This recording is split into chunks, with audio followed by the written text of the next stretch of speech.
In this screencast, we're going to talk about units and numbers. So there are lots of different ways that we can express a unit of volume. I have some liquid, and I want to give some indication as to the extensive property volume. So you might be able to think of a couple of units of volume that you might be able to use. You could use maybe gallon, or liter, or milliliter, or cup. What about bathtub? Is bathtub a legitimate unit of volume? Well, does it communicate a certain amount of substance? If I say there's a bathtub full of water on the floor, do you know what that means? Of course you do. So it's a legitimate unit of volume. How about a Nebuchadnezzar? That's a legitimate unit of volume, used to measure, an old unit used to measure amounts of wine, or a Mangel, or a pottle, or whatever that is, or a hogshead, which is a little over 22 liters. These are all legitimate units of volume that have, with the exception of bathtub, have been used by some organization to measure some volume of something. And there are literally hundreds of units of volume that we could use. Now, obviously, with all of these different choices, we have to, as scientists, be a little bit more conservative and straightforward into what units of volume. So, what scientists have done is we have come up with one set of units that we use whenever we are talking about, in the scientific world, when we're talking about units. And those are what are called SI units, System Internacional, which is also known as the metric system. So the SI unit for length is the meter, given the symbol lowercase m. The SI unit for mass is the kilogram. It is not the gram, it's actually the kilogram. And we'll talk a little bit more about what that kilo means, but the symbol for kilogram is lowercase k, lowercase g. The SI unit for time is the second, which is given the symbol S, or sometimes the symbol SEC.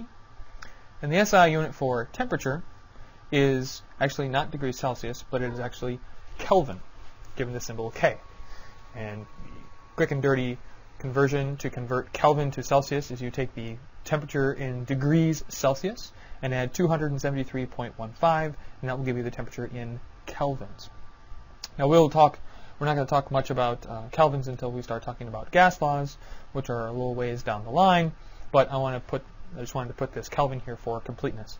Now there are a couple of other units that we use. There are a couple of other SI units having to do with more physics, resistance, and intensity of light. But these are the four that we are going to concern ourselves with in the study of chemistry: length, mass, time, and temperature. All of our units, these are the four units that we will be using in this class, in this discussion. So those are our SI units. Okay.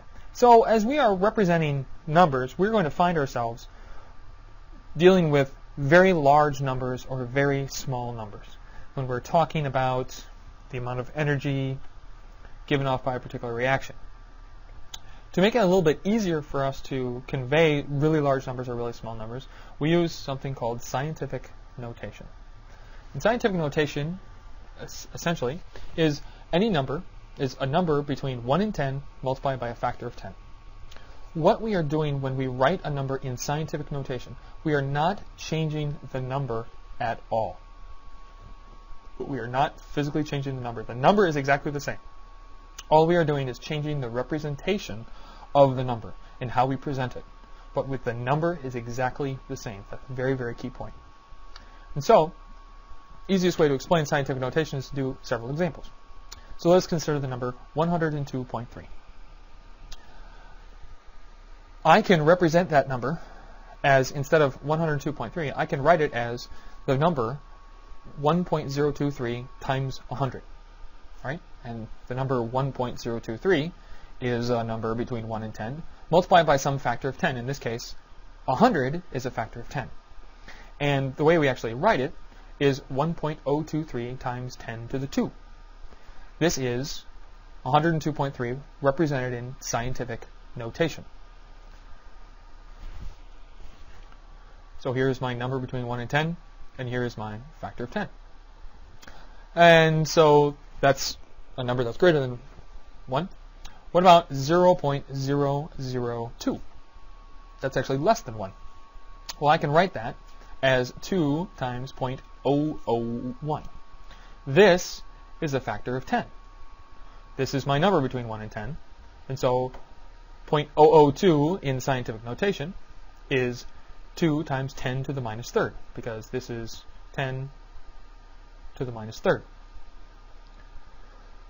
0.03422. Well, I move the decimal place over, so I have a number between 1 and 10. In this case, it would be 3.422, and I've got to move over 2 spots. And so that, written in scientific notation, so it's 3.422 times the number 0.01, and 0.01 is times 10 to the minus 2. So 0.03422, written in scientific notation, is 3.422 times 10 to the minus 2. Now notice I have the same digits here as I do here. I have the same digits here. Those 4 numbers are the same as they are here. Right? So I haven't changed the number. Right? And I can always go back and multiply it out. If I take 1.023 and I multiply it by 100, 102.3. The numbers are exactly the same. All I'm doing is changing how I present those values. So I can change numbers into scientific notation. There's another thing that we do very often with numbers, and that is put a prefix in front of them. So let us consider the distance between, well, let's consider the number a dozen. The distance from Jackson, Michigan to Madison, Wisconsin is 584,000 meters. Now, that's not a very convenient unit for us to use. I mean, I can visualize a meter. I can visualize 10 meters. I can visualize 100 meters. I might even be able to visualize 500 meters. But 584,000 meters, that's a little bit tougher for me to do. So what I might want to do is I might still want to use meters, but I want to use some sort of prefix to sort of make the number a little bit more reasonable. What about if I've got 3 dozen cookies? How many cookies is that? Well, dozen represents a number, right? Dozen simply represents the number 12.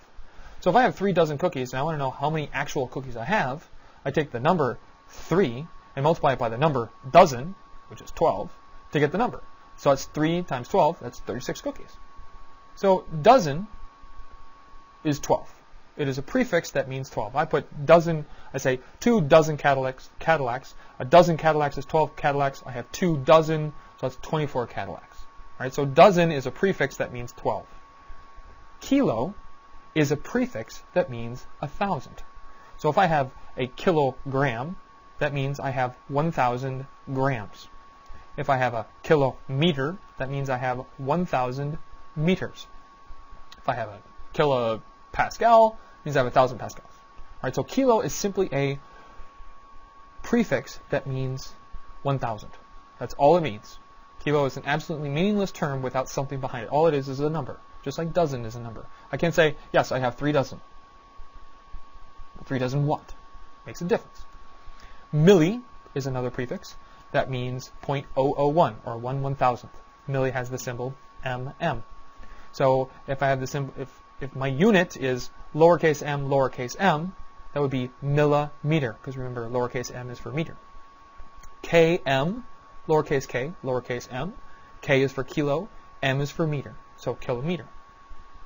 Mega, which is capital M, represents 1 million, and centi, which means 1/100th, has a lowercase c.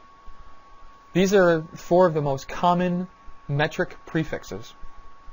These are the ones that we'll be using most often in this class. Now, there are lots more prefixes. There are prefixes for 1/10, there are prefixes for 10, prefixes for a billion, prefixes for a trillion, prefixes for 1/10,000,000th.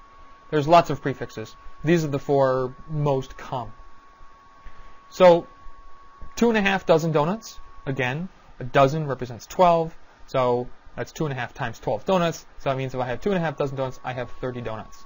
The number is different. The number in front, 2.5, is really not the same as 30.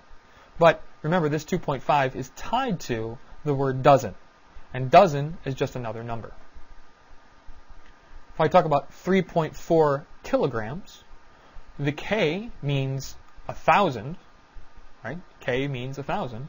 So if I want to know how many grams this is, well, I take that K and convert it into a number. So that means 3.4 times 1,000. So 3.4 kilograms is 3,400